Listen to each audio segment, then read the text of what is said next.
House went for 176 episodes over 8 seasons from 2004 to 2012. I remember watching it around the time when it first aired as a kid and watching it on and off throughout its run. And there are some really good episodes in House and some good contenders for what is the best episode. Like 3 Stories gave us the origin story of House's leg while also subverting traditional narratives. House's Head and Wilson's Heart gave us a real punch to the gut. And Broken really challenged House in the way the other episodes couldn't. But my pick for the best episode will be Season 8, Episode 11, Nobody's Fault. This video will contain spoilers throughout the series of House, with this episode in particular. By the time Nobody's Fault aired, that everyone knew that Season 8 will be House's last. And after this there'll be 11 more episodes before the season's end. The 8th season began with House being in prison for his actions at the end of Season 7, but it was released under the condition that he must be employed at Princeton Plainsboro Teaching Hospital, which has been a constant thread up until this point. With this episode, it follows a hearing about an incident which led to a co-worker, at this point we don't know who it is, nearly getting killed, and House's neck is on the chopping block. If he is deemed responsible, he will lose his job and therefore go to prison. House is a procedural show. There's usually a mystery in the form of a case, and usually by the end of the episode House solves it. Status quo rarely changes by the time the end of an episode rolls. But with this episode, considering how short it is before the end of the season, anything could happen.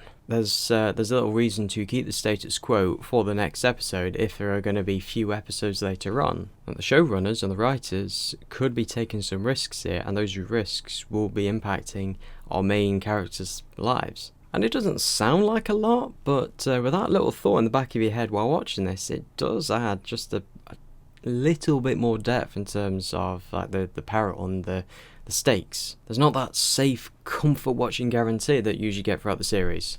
He could go to prison by the end of this. The hearing is conducted by a character called Dr. Walter Cofield, who is played in this episode by Jeffrey Wright, who has appeared in the Daniel Craig Bond movies, The Batman and Westworld. He has a really soothing voice and he's really good in everything I've seen of him, and this being no exception. This hearing isn't about me, Dr. House. I know you'd like to make it about me because then it wouldn't be about you.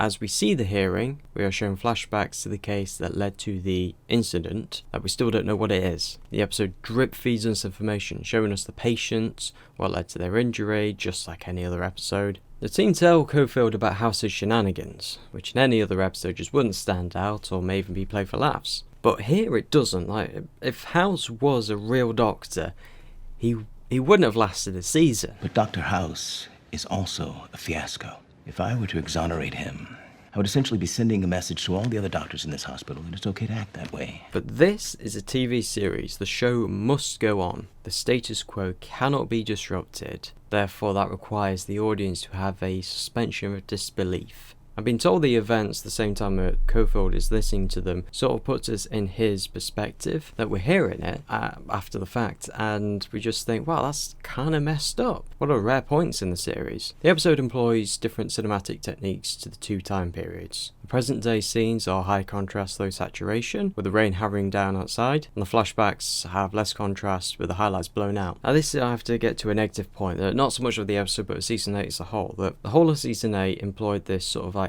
lower saturation, sort of muted colour palette, which is fine on its own, but previous seasons of House had a bit more of a naturalistic colour palette, which led to times that if they did deviate from the sort of naturalistic cinematography, it could really pop. For example, in the episode House Divided, the majority of the episode had a bright hazy effect to reflect House's insomnia, and in the episode Help Me, it employed a razor sharp depth of field to emphasise claustrophobia. But the desaturated look of Season 8, I don't think really had much to add. I don't think it reflected anything that was happening in those episodes at all. Like, for the most part, even though they did have those threads of like House is going to go to prison if he doesn't follow the rules or if he doesn't stay employed at this hospital, a lot of the episodes just follow their own standalone case and there's little in the way of a through line. So when in Nobody's Fault, when it employs that desaturated contrasty look, it didn't have the same impact as it would have done in previous seasons. As the episode progresses, we learn it was Chase who was injured, which at that point I realise we've heard everyone talk except Chase, and as these scenes are happening, we don't know if he will make it. This raises the stakes. Now, in keeping with previous episodes of House, he has an epiphany based on something that somebody has said and leaves, much to the chagrin of Cofield, which ultimately seals his fate. But he manages to give the patient's wife information that will ultimately save the patient, which is later revealed in the episode.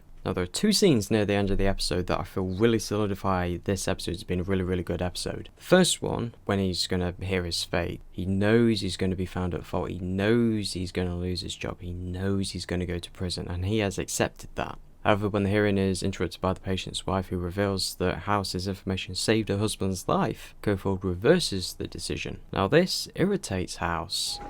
Coward. Excuse me? You got my parole form in here. You're gonna send me back to prison. The fact that her husband's gonna live does not change whether or not I did the right thing. He accepted the outcome and embraced it because he felt like he deserved it, because he was sorry. Now, it's not so much of a secret that House is loosely based on Sherlock Holmes, with House being Holmes, the guy who often solves the cases, but is also not very good with people and has a bit of a drug problem. Wilson being Watson, smart in his own right, but has higher emotional intelligence, and keeps House from going off the rails. Throughout the series, he was a little angel on his shoulder trying to get him to do the right thing. He scolds him when he crosses the line, and is always there for him. Well, almost, because it doesn't actually appear in this episode. No angel on his shoulder to make him do the right thing, which makes this next scene even more impactful. He finds Chase, who we learn has started to recover from his injuries, and he apologises to him. They decided that you were being stabbed was nobody's fault. They're wrong. I'm sorry. Confirming that he is indeed sorry, and that he accepts responsibility. But he also does that without any pushing from someone like Wilson. He did that on his own accord. There's no coercion, no pranks, no trying to rationalise it to each other. His employee, dare we say friend, nearly died, and it was his fault, and he is sorry. And that's why I think this is one of the best episodes of House. What do you think? Do you like this episode? Do you have a different favourite? Please let me know down below, and if you like what you see, please subscribe, and see you later.